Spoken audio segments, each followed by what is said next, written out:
بسم اللہ الرحمن الرحیم۔ ام المؤمنین حضرت عائشہ صدیقہ رضی اللہ تعالی عنہ بیان فرماتی ہے، ایک مرتبہ شعبان کی 15ویں رات تھی۔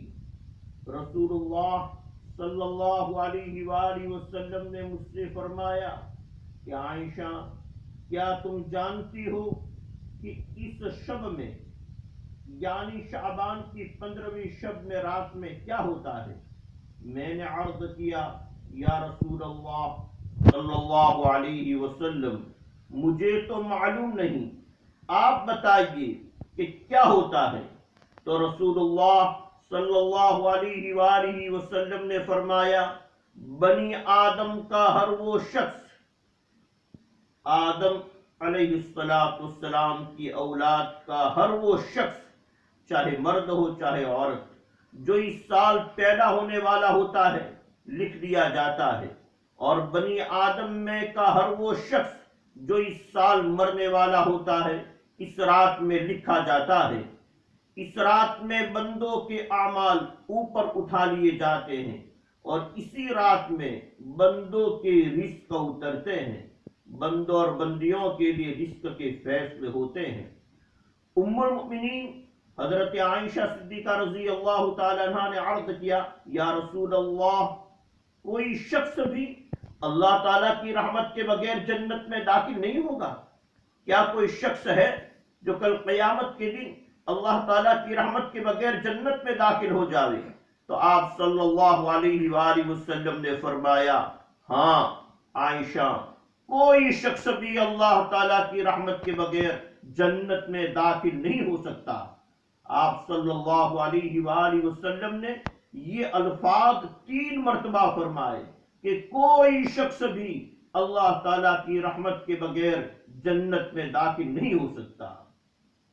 اما عائشہ رضی اللہ تعالیٰ عنہ فرماتی ہے، میں نے عرض کیا، اور نہ آپ یا رسول اللہ، اور نہ آپ یا رسول اللہ، یعنی آپ بھی اللہ کی رحمت کے بغیر جنت میں داخل نہیں ہو سکتے؟ تو حضور اکرم صلی اللہ تعالی علیہ وآلہ وسلم نے یہ سن کر اپنا دست مبارک، اپنا ہاتھ مبارک سر مبارک پر رکھا، ماتھے مبارک پر رکھ دیا اور فرمایا، اور نہ میں، یعنی میں بھی اللہ تعالیٰ کی رحمت کے بغیر جنت میں داخل نہیں ہوں گا۔ یہ الفاظ بھی آپ نے 3 مرتبہ فرمائے، یہ الفاظ بھی آپ نے 3 مرتبہ فرمائے، یعنی میں بھی اللہ تعالیٰ کی رحمت کے بغیر جنت میں داخل نہیں ہو سکتا۔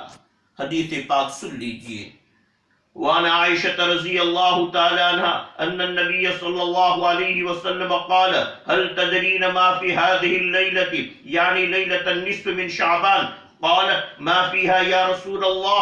فقال فيها أن يكتب كل مولود بني آدم في هذه السنة، وفيها أن يكتب كل هالك من بني آدم في هذه السنة، وفيها أن يكتب كل هالك من بني آدم في هذه السنة، وفيها ترفع أعمالهم، وفيها تنزل أرزاقهم۔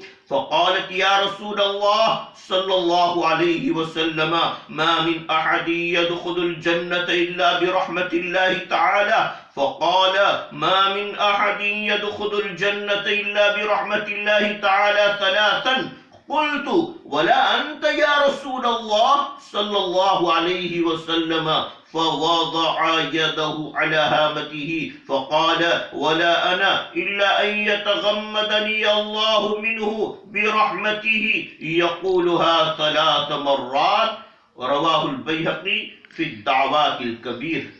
اللہ تبارک و تعالی اس مبارک رات میں، جبکہ اللہ تبارک و تعالی نے ہم امت پر بڑا فضل فرمایا ہے کہ جمعہ کا مبارک دن آنے والا ہے، اس کی مبارک رات ہے اور یہ شب برات ہے۔ ویسے بھی جمعہ کے دن کی، جمعہ کی رات کی روایات میں، احادیث میں بڑی فضیلت وارد ہے، اور پھر اس مبارک رات اور وہ شب برات، نجات کی رات، اللہ تبارک و تعالی ہمیں خوب اپنی رحمت طلب کرنے کی توفیق عطا فرمائے۔ خوب اللہ تبارک و تعالیٰ سے رحمت کی بھیک مانگنے کی توفیق عطا فرمائے۔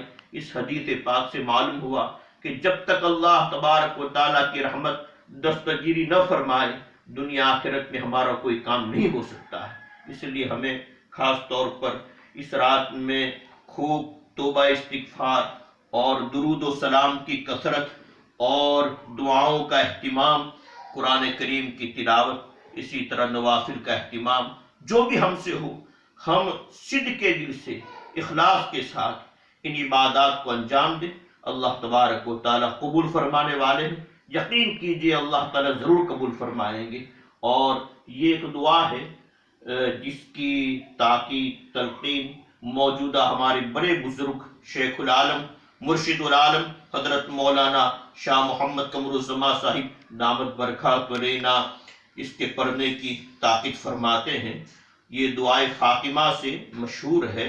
حضرت انس بن مالک رضی اللہ تعالیٰ عنہ فرماتے ہیں کہ رسول پاک صلی اللہ علیہ وآلہ وسلم نے حضرت فاطمہ رضی اللہ تعالیٰ عنہ سے فرمایا، اے فاطمہ تمہیں کس چیز نے میری ایک وصیت کے سننے سے روکا؟